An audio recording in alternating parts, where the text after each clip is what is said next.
In 3, 2, 1. The coldest winter ever was given to me when I was about maybe 11 years old. 10, 11, my mom read it first. Actually, when the book was released, April 1999. So when I first read The Coldest Winter Ever, I happened to have already been kind of walking in her life at the time. I read that book when I was serving a federal prison sentence for selling drugs with my family and my ex-husband. In the 9th grade, and ironically, I went to a predominantly white high school. Why do you think that it influenced the culture so much? You see, it was so raw. And I had read good writers before, but it was really unlike anything I've ever experienced. I felt like I was in it, running the streets with Winston. She's very descriptive, and it really left a lasting impression. Real and so tangible.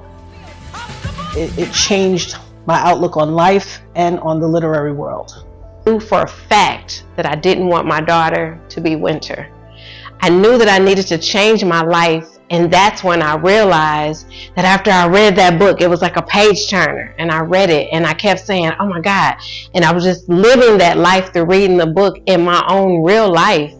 And I was thinking, man, I'm in prison on some $1 million drug charges, and I really could be dead, or I should have been dead, or my family could be dead. To be militant, I teach them to be intelligent, substantive, to make analysis. I think that America has to stop painting young black people as being uncivilized and irrational. Pop is more real life, kind of a narration of what we're really going through. It's like our authentic stories. And so I feel like she gave us that in like a book form.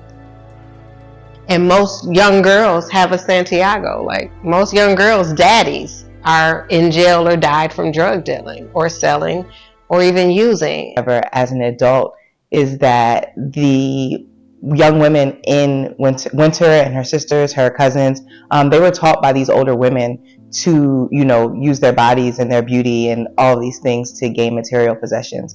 That was a lesson that now I realize it's taught across other cultures, but in our culture, it's shunned. It's, it doesn't end well. There's never. Why do you think it's a classic? Why has it stood the test of time? I feel like anything that's a classic, it doesn't matter when you read it, it's still gonna hit. So I've read it at different stages of my life, even just kind of to test it, to be like, was I just young? Was I just not as advanced of a reader? And it still hits. There's still things to learn. There's still something to glean from Winter's story. It's really probably the best cautionary tale that's ever been written. A lot to me because we have an urban section and a black book section, and it was just in the front of the store as if this is a book. This is a book that everyone needs to read. And like I said, the person who gave me the book was a white girl who I know she was not searching the urban book section. I know she wasn't searching the black book section. So to walk into a store and to see that book by this black woman who we all know and love, I think the first time I saw Sister Souljah was on A Different World.